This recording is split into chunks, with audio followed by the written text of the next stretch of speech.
I'm back.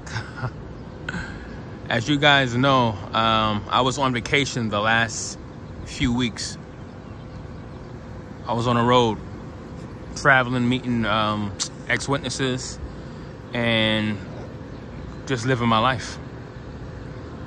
I was in 2 different countries between America and Canada, and I explored, in general, 8 different cities. And when I tell you guys that the love in the ex-witness community is real, I mean, I met it with Marcus Vaughn. I met it with Serenity. Her YouTube channel is Infinite Light. I met it with Felicia. I met it with Justin from XJW Diaries. And I met a new friend, Rob Lucas, in Vancouver, Canada. Right? So when I say that the love is real, wow, I can't even put it in words. Like, every city I've been to, I've connected with these ex-witnesses like we've known each other for decades. Because ex-witnesses get other ex-witnesses like other people can't. Like, I don't know about you guys, but I've tried explaining the cult to my non-JW friends, people who never been in an organization, right? And of course, they have sympathy and empathy when I tell them I'm being shunned by my family. I tell them about all the corruption, all the shit that goes on. But it's quite different when you've actually been in it. That's why I say ex-witnesses get other ex-witnesses like most people wouldn't. So I'm traveling. I was traveling the last 2 weeks. And like I said, I had this automatic connection with these people, with these ex-witnesses. At the time of my life in the last 2 weeks, right? I said, when I got back, I said, listen, I said to myself, when I get back, I got to make a video about this trip. I got to make a video. And as I always tell people, we have one life to live. When I woke up from this cult, right? And I said, shit, I'm going to die one day. I went from thinking I was going to live forever on paradise earth to, coming to terms that one day I will perish. That was a hard pill to swallow, right? But there is some silver lining when you wake up. Yes, it's sad that we got duped. Yes, it's sad that we're being shunned by family and friends. When you wake up, there's good and bad, right? It's not just all bad. The good part is that as a witness, their lives are on hold. They don't get to be their true, authentic selves. They don't get to live their lives to the fullest, right? But when you wake up, it's like, oh shit, you can now do whatever you want to do. You could be wherever you want to be. You could become your true, authentic self. And like I always say this, you can't put a price on that. You can't put a price on that. So I now know one day I will pass away. I will expire. But you best believe until that day happens, I will be living my life to the fullest. Each and every day. And me personally, I love to travel. I love to meet new people. I love to just explore the world, And it's sad that Jehovah's Witnesses, they have this mindset, I will do this, I will do that in paradise. I will get married, start a family, have kids, travel the world, meet new people. I'll do all that in paradise. But as of right now, I'm going to put my life on hold. I'm going to let my life pass me by. That is a mindset of a Jehovah's Witness. And I'm so thankful that I've woken up in my 30s. And I still have plenty of opportunity to make more friends, meet new people, and continue to explore and travel. Guys, we have one life to live. If this is your first time watching my videos, or if you've been watching me for a while, know that I always stress, and I will always continue to stress the fact that we have one life to live. There is nothing more painful than living your entire life as a Jehovah's Witness, right? And you're born and raised a witness, and you're now in your 70s and 80s and you're waking up. There is nothing more painful than that. And it's sad that that's going to be a lot of people's reality in the next few decades. A lot of people sad to say, they're going to spend their entire life investing everything in this organization. And they're going to wake up one day and it's going to hit them like a ton of bricks that they should have cherished their life. They should have lived their life instead of waiting for a pipe dream of a paradise earth that's never going to happen. That is why I personally make these videos, to help Jehovah's Witnesses to do their research. Do their research. It's crazy how when you do your research, that will literally change the outcome of your life in the future. What you do now can be beneficial to you 6 months from now, a year from now, 5 years from now. Your life will change for the better. Once you do your research, you realize, hey, this is not it. Once you start to ask questions, once you start to ask critical questions, because you know you can't do that as a witness, right? But you have to ask yourself, if this really is the truth, right? You should be able to ask a limited amount of questions. Elders should be telling you, hey, ask me anything and everything, whatever's on your mind, ask away. You cannot do that as a Jehovah's Witness. In fact, if you ask too many questions, you're looked at like, oh, what's going on? You're an apostate? You're an opposer? You're asking questions. You're supposed to blindly believe. You're supposed to just have faith. You have doubts? Pray about it. Go on service. Read the Bible. You're supposed to ask questions if you have doubts. And guess what happens when you don't ask those questions? Guess what happens? You put them to the back of your mind. And they're still there. They're still there, and they will resurface later on, right? And meanwhile, when you don't ask questions, when you don't get things off your chest, it builds up. Your problems are still there, and guess what? You still waste your life away slaving for a man-made organization. You still patiently wait for a paradise earth that is never gonna come. So nothing is being done when you don't ask questions. Things don't get better. Your life is still passing you by. And I want to stress, we have one life to live.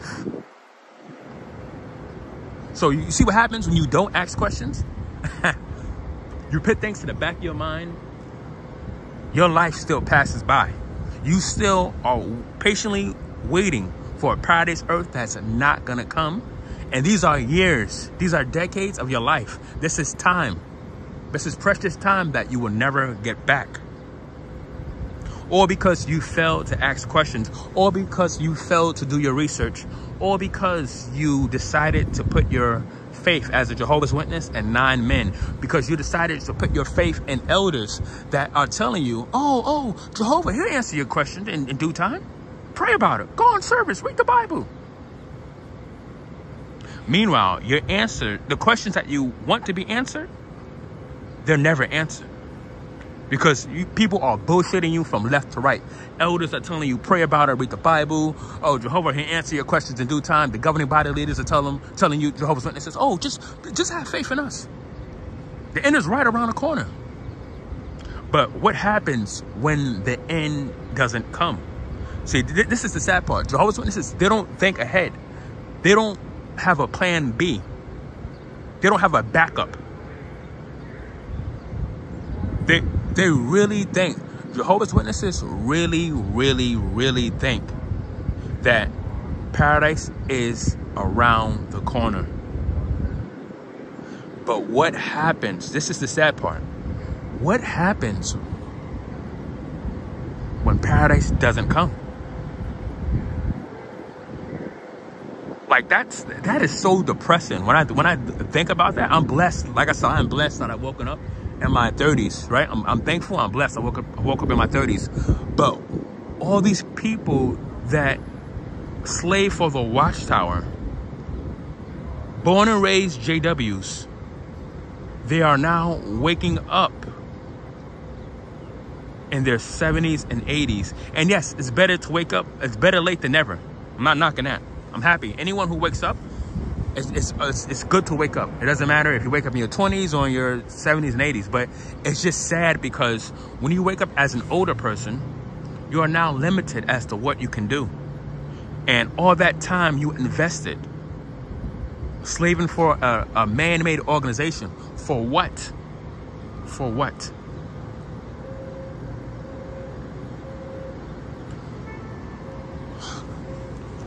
Last year I was talking to ex-witness, right? Me and her reunited after about a decade of not talking, right? So we're playing catch up because we both, you know, both of our lives have changed drastically, right? Both of our lives have changed since we last spoke about a decade ago.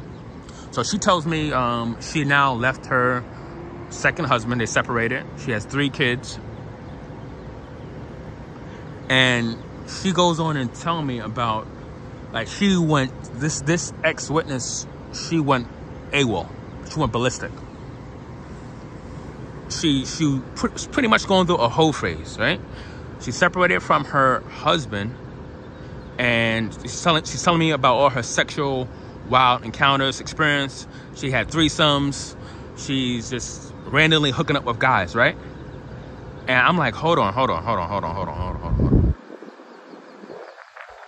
left a man-made cult filled with fake, phony friends, and now you out here in these streets sleeping around with guys that are just using you for sex. So she left one fake society to join another, in a sense. Now, I don't know about you guys, but when I woke up, I lost everything. I told my family, a lot of you guys know my story. I told my family, told my friends, this is not the truth. I lost everybody. I lost every Jehovah's Witness by being honest with them, by encouraging them to do their research. I lost them as a result, right? And I realized all these people were fake. I said, damn, I'm over here trying to tell you the truth about the truth. I'm over here trying to wake your ass up so you don't waste your entire life waiting for a pipe dream that's never gonna happen. And then when you turn 70, 80, you'll be like, oh shit, Jerron was right. He was right. I should have listened to him. I should have did my research because paradise never came, right? So when I realized that all these people, my family, my JW friends were all fake and phony, I said, hell no. I said, when I wake up, I said, now that I'm awake, right? Now I want to surround myself by real people, real, genuine, down-to-earth people, right? I don't want no fake, phony friends. I already know what fake is. Fake is Jehovah's Witness friends. All that conditional fake relationships, I'm done with that. So when I was talking to this ex-sister, right, who just separated from her husband, she's telling me about all her wild sexual encounters. She's telling me about her having threesomes, the whole nine. I was like, whoa. I'm like, hold on. You left one fake society. You left a cult filled with fake people, and now you're sleeping around with random dudes, and you're surrounding yourself by fake, phony men that are just using you for sex. What logical sense does that make? So when I say to live your life, I don't mean to leave the organization and become a sex addict, become a druggie, become an alcoholic. I don't mean to sleep around with everybody you meet. I'm not saying that. When I say to live your life, I mean become the best version of yourself. Now, Jehovah's Witnesses, they have this mind frame. Oh, you only want to leave because you want to be out in the world. You want to sleep around. You want to do this. You want to do that. No, I've been there, done that. I lived that life before. I'm not saying to leave the organization and to just to sleep around. I'm not saying that. I'm saying to do your research, live your life, travel. We have one life to live. And Jehovah's Witnesses, like I said in the beginning of this video, they have this mindset. I will start a family. I will travel the world. I'll get married in paradise. Meanwhile, they can't even find the two words paradise in the Bible. They can't find the words paradise, earth in the Bible. So they're putting their entire life on hold for a pipe dream. So the last 2 weeks when I was traveling, I met up with all these ex-witnesses in different cities. I was living my life. I was surrounded by real people. Justin, from XJW Diaries on YouTube, right? Me and him had a heart-to-heart. Like, we had a real down-to-earth conversation. You know, we was talking about sex. We was talking about THC, cannabis. I actually was high, guys. I was high when I met up with Justin and another ex-witness, right? I took some edibles that day, and I was high as a kite, right? But you know what? I even told Justin, I said, bro, listen, I gotta be honest with you. I said, I'm a little high right now. I took some edibles, they kicking in. I feel extremely happy right now. And Justin goes, you know what, bro? You on vacation. He said, we're not in a cult no more. He said, it's just edibles, it's THC, it's cannabis. Enjoy your vacation, enjoy that high. I was like, damn. This is some real shit. Like, me and Justin, we could have, if we both were still witnesses, we could have never had that conversation talking about sex, talking about edibles, THC, weed. We could have never had that conversation as a witness, right? But when you leave this cult, you can literally talk about any and everything with ex-members without having people judge you, gossip about you. That shit is real. When I say to live your life, I mean surround yourself by real people, travel the world, love people, be open-minded. When I say to live your life, I mean to become your best version of yourself. That's how you live your life. That's how you live your life. We have one life to live. Guys, don't ever put your life on pause because 9 men in upstate New York are telling you that paradise is right around the corner. I wish that Jehovah's Witnesses would have a plan B. I wish they would be open-minded. I wish that they wanted to know the truth about the truth. I pray and I wish that for every Jehovah's Witness. No one should have to slave for 70, 80 years being lied to and continuously being told that the end is right around the corner. No one should waste their precious life. Guys, we have one life to live. Like I said, travel. Tell people you love them now. Tomorrow is not promised to nobody. Meet new people. Explore the world. Meet real people. When you woke up from this cult, and you know you have to keep your mouth shut. You can't say nothing. You can't tell your Jehovah's Witness family and friends, guys, this is not it. You can't tell them to do their research because the minute you say anything negative, they take it as an apostate lie. So, if me being real and honest and raw, authentic, if me being real with you, if that offends you because I'm being honest with you, I'm telling you something that you necessarily don't like, but it's still the truth, right? Because I have your best interest at heart and you decide to shun me, that is your loss. Everyone who shunned me, all my family, my Jehovah's Witness friends, when they're old and they wasted their entire life waiting for a pipe dream that's never gonna happen, then they're gonna realize I should have listened to Jerron decades ago when he warned me, when he told me that paradise is not coming, and now I'm in my 70s and 80s waiting for a pipe dream that hasn't happened. All those people that shun me, they're gonna wish that they lived their lives when they were younger. I'm over here thinking ahead. I'm planning ahead. I'm thinking about the long term. Jehovah's Witnesses, they don't think about the long term, because if they did, they would be inclined to do their research. They would wake up eventually. Guys, I'm gonna end this video. But as always, I love you guys. And you know what? Like I wanna end this video saying this. I hate to sound like a broken record. We have one life. Let this sink in. We have one life. Live your life now. There is no paradise coming. You can't put your dreams on hold forever because you can't get back yesterday. Time is the one thing we can never get back. Live your life now. Tell people you love them now. Travel the world now. Whatever you want to do it now. Surround yourself by real people now. Live your life, guys. I love you. I'll see you guys on the next video.